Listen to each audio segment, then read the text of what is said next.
Na pequena cidade de Pedra Branca, o vento cortante da noite fazia as árvores se contorcerem e as ruas vazias não ter fim. Não foi a primeira vez que algo estranho acontecia ali, mas ninguém imaginava o que estava prestes a acontecer. A igreja local, única em toda a cidade, sempre foi o centro das atividades religiosas, onde os moradores se reuniam em oração. Porém, naquela noite, a presença uma estranha chegou. Era o pastor Marcos, um homem de meia idade com uma aparência e olhos penetrantes. Ele chegou à cidade sem aviso, como se tivesse sido enviado por um destino desconhecido. Ninguém sabia de onde ele vinha, mas ele estava pronto para assumir o comando da igreja. Seus sermões eram diferentes. Não sei apenas sobre fé e amor, mas sobre poder, controle e revelações divinas. Sua voz ressoava nas paredes da igreja e logo a congregação se encheu de uma energia estranha, como se algo fosse despertado nas profundezas da alma das pessoas. O pastor falou com tal verdade que fazia os fiéis se sentirem imersos em um estado de êxtase religioso.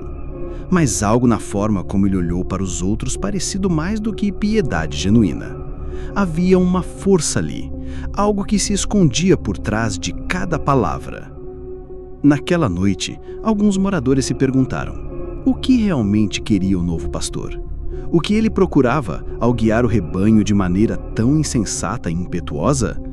Mas ninguém questionou.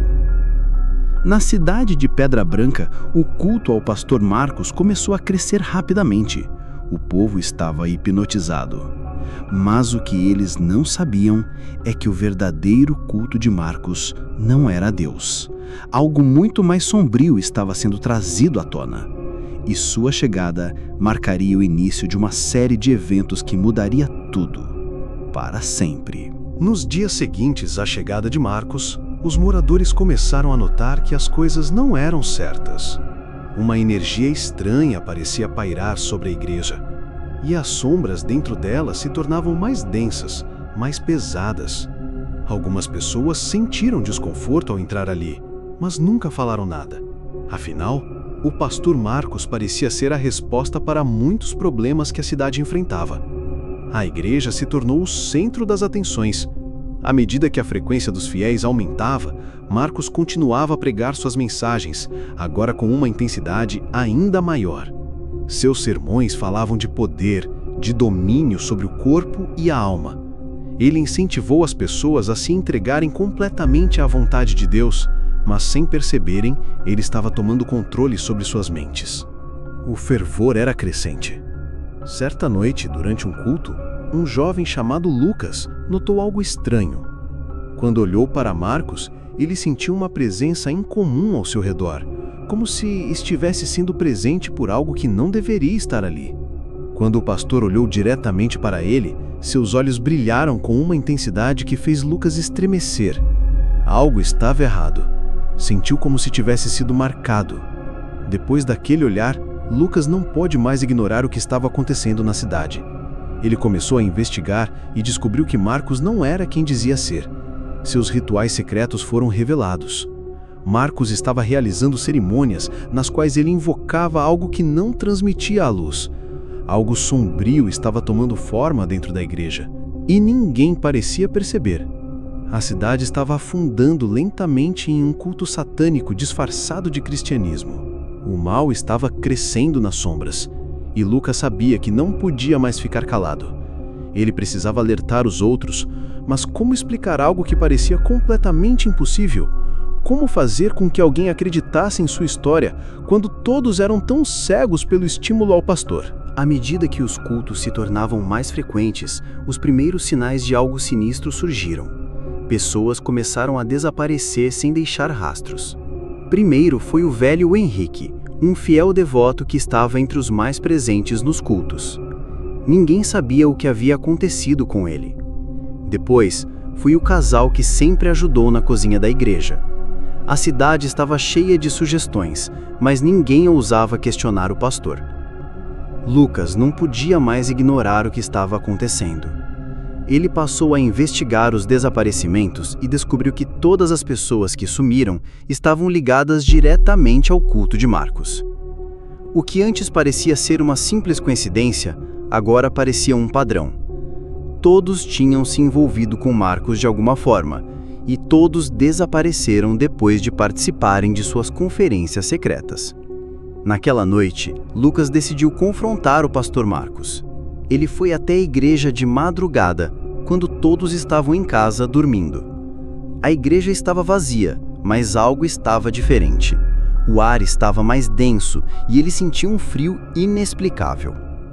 Quando ele entrou na sala principal, viu algo que o fez congelar. Marcos estava de pé em um altar, com as mãos levantadas, murmurando palavras incompreensíveis. Ao redor dele, figuras sombrias com rostos deformados se movem lentamente. Eles não eram humanos, mas algo muito antigo. Marcos estava fazendo um pacto com o diabo, e Lucas não poderia deixar isso continuar. Ele tentou gritar, mas a voz dele foi sufocada por uma pressão no ar. As sombras ao redor de Marcos devem estar se estendendo em sua direção.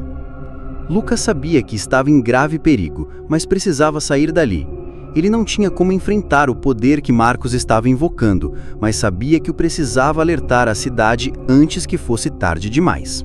Lucas correu até a praça central da cidade, gritando por socorro, mas ninguém parecia ouvir. A cidade estava em silêncio, um silêncio desconfortável, como se todos estivessem sendo observados. Quando ele finalmente conseguiu alcançar o chefe da polícia, foi recebido com ceticismo. "Você está dizendo que o pastor Marcos é... o que exatamente?" perguntou o policial, franzindo a testa. "Ele é o diabo em pessoa. Ele está fazendo um pacto com o mal e está controlando todos aqui. As pessoas estão desaparecendo e ninguém vê isso." O policial riu, mas o sorriso logo desapareceu quando ele viu os olhos de Lucas. Havia algo em sua expressão que não era normal, algo que fazia a verdade parecer impossível de ignorar. Com a ajuda do policial, Lucas conseguiu convencer alguns moradores a se dirigirem até a igreja. Quando chegou, a cena que retornou foi indescritível. Marcos estava em um estado de transe profundo, cercado por uma energia escura que parecia emanar das próprias paredes da igreja. As sombras que o cercavam se estendiam, ameaçando engolir tudo ao seu redor. Marcos virou-se lentamente para enfrentar os que haviam invadido seu território. "Vocês acham que podem parar o que já está em movimento?" disse ele, sua voz agora gélida e demoníaca. "Eu já fiz o pacto. Não há mais volta." O confronto foi concluído, mas a luta não era apenas física, era espiritual. O poder de Marcos, agora amplificado pelas forças das trevas, era algo que nenhum homem poderia comumente enfrentar. Ele controlava as sombras que devoravam a luz, a esperança e qualquer resistência. Quando Marcos começou a invocar uma força ainda maior, Lucas sabia que não havia tempo a perder. Ele se lembra de uma velha lenda que ouve quando criança, sobre um objeto sagrado capaz de banir as sombras. Com uma coragem renovada, ele se lançou na direção da fonte de poder de Marcos, o altar onde ele realizou os seus rituais. Mas a presença de Marcos se tornou ainda mais forte. As sombras o consumiam e Lucas sentiu que estava a perder sua própria alma para o vazio. Ele segurou o amuleto, a chave para deter Marcos, e com um grito de desespero, lançou-o contra o altar. A luz que emitiu foi tão intensa que fez as sombras recuarem e o próprio Marcos estava em agonia. As sombras começaram a se desintegrar e o pastor, que antes parecia uma figura imbatível, agora estava caindo, arrastado por suas próprias trevas. "Você não entende", Marcos sussurrou, com os olhos cheios de ódio e desespero. "Eu já perdi minha alma, mas vocês serão os próximos." Com a queda de Marcos, a cidade finalmente respirou aliviada. A escuridão que tomou conta de Pedra Branca desapareceu, mas a lembrança de tudo o que havia acontecido ainda perduraria. A verdade sobre o culto de Marcos e suas práticas diabólicas foi revelada.